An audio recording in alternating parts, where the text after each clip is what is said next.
अस्सलाम वालेकुम दोस्तों, आप देख रहे हैं ऑडियो कुतुब खाना और इस वक्त हम Urdu novel time time fish का ऑडियो पेश कर रहे हैं। जिन दोस्तों ने अभी तक इस चैनल को सब्सक्राइब नहीं किया तो मेहरबानी करके सब्सक्राइब करें और बेल आइकन पर क्लिक कर दें ताकि अच्छे अच्छे नावल आप लोगों को मिलते रहें।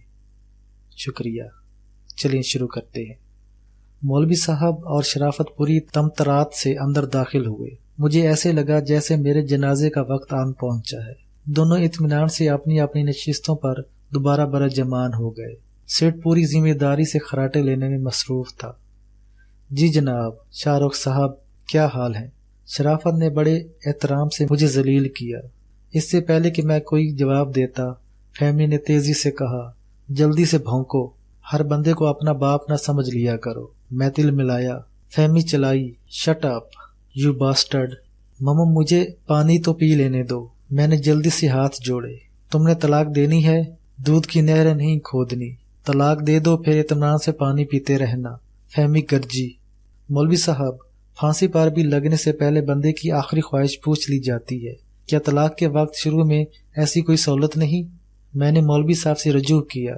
मौलवी साहब यकदम खंगारे, घूर कर मेरी तरफ देखा, फिर इत्मीनान से बोले, नहीं, अब तुमने तलाक के अलावा कोई लफ्ज बोले तो जान निकाल दूंगी। फहमी फैसला कौन लहजे में बोली और पर्स में हाथ डाला। मैं समझ गया कि रिवॉल्वर चेक कर रही है। मैंने आह भरी और ऐन इसी लम्हे मेरी आंखों के सामने अंधेरा आ गया। मैंने घबरा कर अपनी आंखें मली। शायद तलाक के सदमे से मेरी बिनाई मुतासिर हो गई थी। मैं चिल्लाया, मम्मा मुझे कुछ नजर नहीं आ रहा। आहिस्ता बोले, हरामजादे, हमें भी कुछ नहीं नजर आ रहा। फहमी ने दांत पीसे और तब मुझ पर खुला कि किस्मत ने ऐन वक्त पर मुझ पर एक और मेहरबानी की है और लाइट बंद हो गई है। मेरा दिल चाहा कि 5.25 घंटे तक वापडा की बला तवक्कुफ चुमिया लूं। जिंदगी में पहली बार वापडा पर बे इंतहा प्यार आया।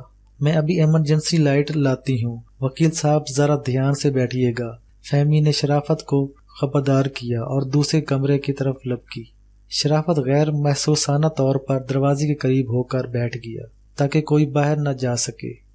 इतने में दूसरे कमरे से हल्की सी रोशनी नजर आई। गालबन फहमी ने इमरजेंसी लाइट ढूंढ ली थी और अब इसे हमारे कमरे में लेकर आ रही थी।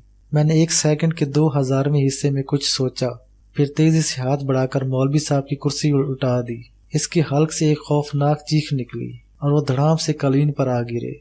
अंधेरे की वजह से मुझे नजर तो नहीं आ रहा था कि वो गिरे हुए कैसे लग रहे होंगे, ताहम मैंने चश्मे तस्वर में इनकी टांगें ऊपर और सर नीचे मचलता हुआ देखा। मौलवी साहब की चीख सुनकर शराफत गड़बड़ा गया।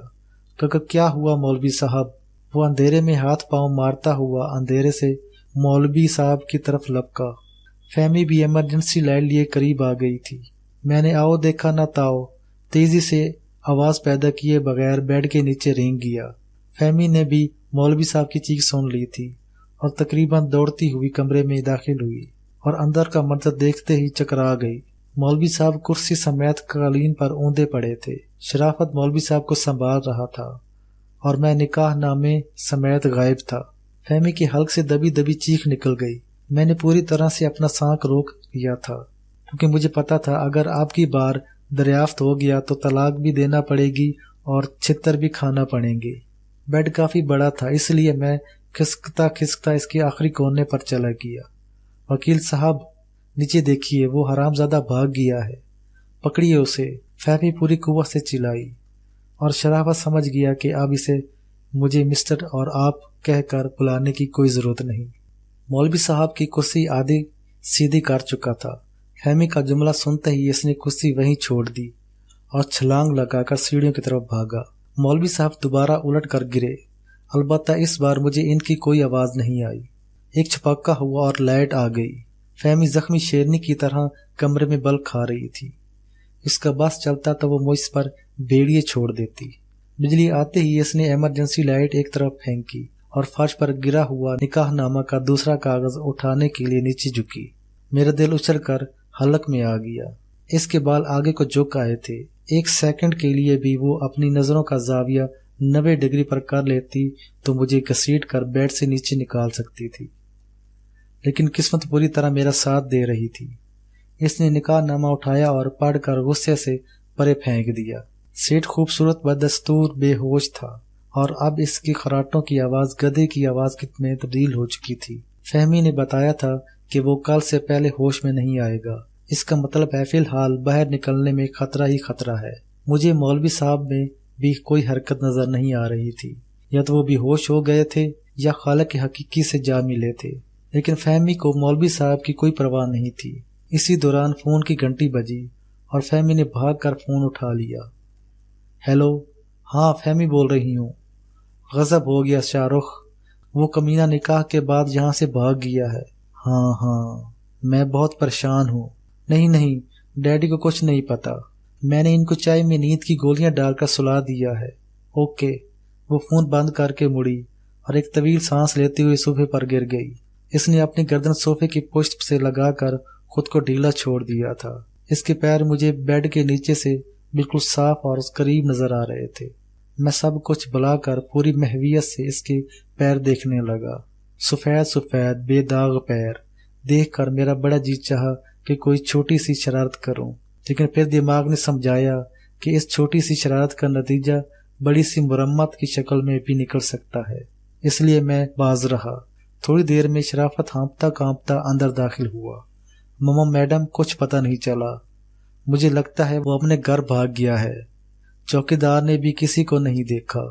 वो यकीनन दीवार फलांग कर गया है। फहमी जोर से उछली। ओ यस, उस मरदूद का अपने घर के अलावा और ठिकाना भी क्या है। चलो जल्दी से उसके घर चलते हैं। लेकिन मैडम, वो मौलवी साहब। शराफत ने कुछ कहना चाहा। गोली मारे मौलवी साहब को। मैं इतनी बड़ी मुसीबत में फंसी हुई हूँ और आपको मौलवी साहब की सूझ रही है।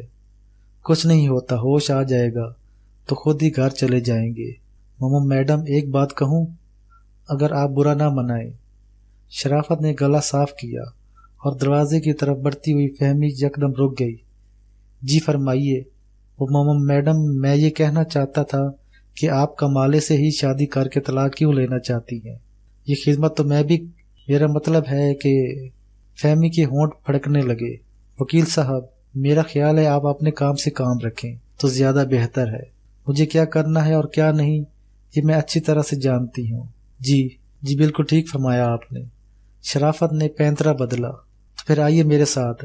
फहमी ने इसे इशारा किया और वो किसी सहरज़दा मामूल की तरह इसके पीछे पीछे लपका।